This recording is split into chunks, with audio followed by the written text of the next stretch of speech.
പൊന്നണിയട്ടെ. Sevens Golden Diamonds, Eramalloor, Vadathala. Mattancherry joint RTO ഓഫീസിൽ ലേണേഴ്സിനുള്ള slot കിട്ടുന്നതിനുള്ള കാലതാമസം ഒഴിവാക്കണമെന്ന് മുഹമ്മദ് ഷിയാസ് MLA.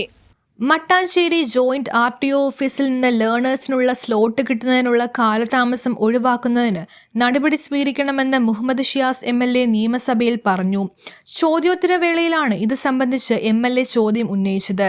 നമ്മുടെ മോട്ടോർ വാഹന വകുപ്പിൽ നിരവധിയായിട്ടുള്ള സേവനങ്ങൾ നൽകുന്നുണ്ട്. ഓൺലൈനായി നൽകുന്ന ഈ സേവനങ്ങൾ അത് ഫലപ്രദമാണോ എന്നുള്ളത് ഒരു പരിശോധന നടത്താൻ മന്ത്രി തയ്യാറാകുമോ?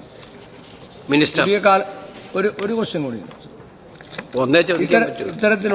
ഇത്തരത്തിലുള്ള കാര്യങ്ങളിൽ മോട്ടോർ വാഹന വകുപ്പ് നടപ്പിലാക്കുന്ന ഈ പദ്ധതികളിൽ നമ്മൾ അതിനകത്ത് എത്രത്തോളം പോരായ്മകളുണ്ട്, അല്ലെങ്കിൽ കാലഘട്ടത്തിന് അനുസൃതമായിട്ടുള്ള മാറ്റങ്ങൾ അതിനകത്ത് വേണം. ഇപ്പോൾ 90 ദിവസമാണ് എൻ്റെ നിയോജകമണ്ഡലമായ മട്ടാഞ്ചേരി സബ് റീജിയണൽ ഓഫീസിൽ ലേണേഴ്സിന് വേണ്ടി കൊടുത്താൽ 90 ദിവസം കഴിഞ്ഞിട്ടാണ് സ്ലോട്ട് കിട്ടുള്ളൂ. അപ്പോൾ അത് തന്നെ എത്ര ദിവസം കാത്തിരിക്കണം? കുട്ടികൾ പെട്ടെന്ന് ലൈസൻസിന് വിദേശത്തൊക്കെ പോകാൻ ആവശ്യമുള്ള കുട്ടികളൊക്കെ ഉണ്ടാവും. അപ്പോൾ 90 ദിവസം ലേണേഴ്സിന് വേണ്ടി കാത്തിരിക്കേണ്ട ഒരു അവസ്ഥയാണ്. അവിടെ ഓഫീസിലേക്ക് കയറാൻ പോലും കഴിയാത്ത അവസ്ഥയാണ്. അത്ര നടന്നു പോകാൻ കഴിയില്ല. മഴ പെയ്താൽ അവിടെ വെള്ളക്കെട്ടാണ്.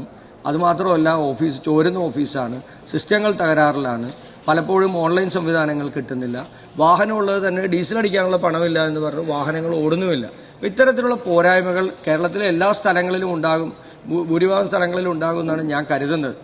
അത് പരിശോധിക്കാനും അത് നടപടി സ്വീകരിക്കാനും ഉടനെ തന്നെ നടപടി സ്വീകരിക്കാനും സമയബന്ധിതമായി സ്വീകരിക്കാനും തയ്യാറാകുമോ എന്നുള്ളതാണ് ചോദ്യം. മിനിസ്റ്റർ, ഡിപ്പാർട്ട്മെന്റിനെ അനുവദിച്ചിട്ടുള്ള തുക വെച്ചിട്ടാണല്ലോ നമ്മൾ എൻ്റെ എക്സ്പാൻഷൻസ് ചെയ്യുന്നത്.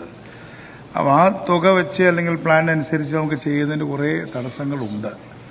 പക്ഷേ എങ്കിലും ഞങ്ങൾ ഡിപ്പാർട്ട്മെന്റ് എന്ന രീതിയിൽ ചില നിർദ്ദേശങ്ങൾ മുന്നോട്ട് വെച്ചിട്ടുണ്ട്.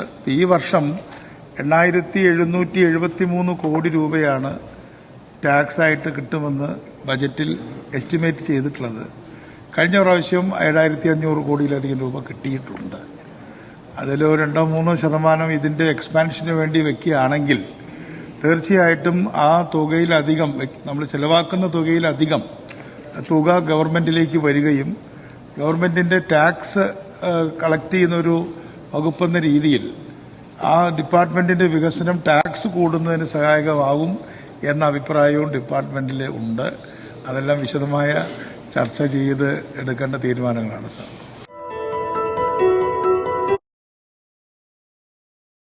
90 ദിവസമാണ് നിലവിൽ ലേണേഴ്സിനുള്ള സ്ലോട്ട് കിട്ടുന്നത്. 18 വയസ്സ് തികഞ്ഞ കുട്ടികൾക്ക് പെട്ടെന്ന് ലൈസൻസ് എടുത്ത് വിദേശത്തും മറ്റ് ജോലി സംബന്ധമായ ആവശ്യങ്ങൾക്കും ശ്രമിക്കുമ്പോൾ ഇത്രയും വലിയ കാലതാമസം ഉണ്ടാവുന്നത് മൂലം അവർക്ക് വലിയ ബുദ്ധിമുട്ടുകൾ ഉണ്ടാവുന്നതായും MLA പറഞ്ഞു. മാത്രവുമല്ല, മട്ടാഞ്ചേരി ജോയിന്റ് RTOയിൽ പലപ്പോഴും സിസ്റ്റങ്ങൾ തകരാറിലാണെന്നും ഓൺലൈൻ സേവനങ്ങൾ ലഭ്യമാവുന്നില്ലെന്നും ഓഫീസ് ചോരുന്ന അവസ്ഥയിലാണെന്നും MLA പറഞ്ഞു. ഒരു മഴ പെയ്താൽ ഓഫീസ് പരിസരങ്ങളിൽ വെള്ളക്കെട്ടാണ്. ഓഫീസിലെ വാഹനത്തിന് ഓടാനുള്ള ഡീസൽ അടിക്കാൻ പോലും പണമില്ലാത്തതിനാൽ വാഹന സൗകര്യവും ലഭ്യമാവുന്നില്ല. ഈ പ്രശ്നങ്ങൾക്കെല്ലാം എത്രയും പെട്ടെന്ന് തന്നെ പരിഹാരം കണ്ടെത്തണമെന്ന് MLA നിയമസഭയിൽ പറഞ്ഞു. വിഷയം ചർച്ച ചെയ്ത് തീരുമാനമെടുക്കുമെന്ന് ഗതാഗത മന്ത്രി CP ജോൺ മറുപടിയും പറഞ്ഞു. News bureau, Mattancherry.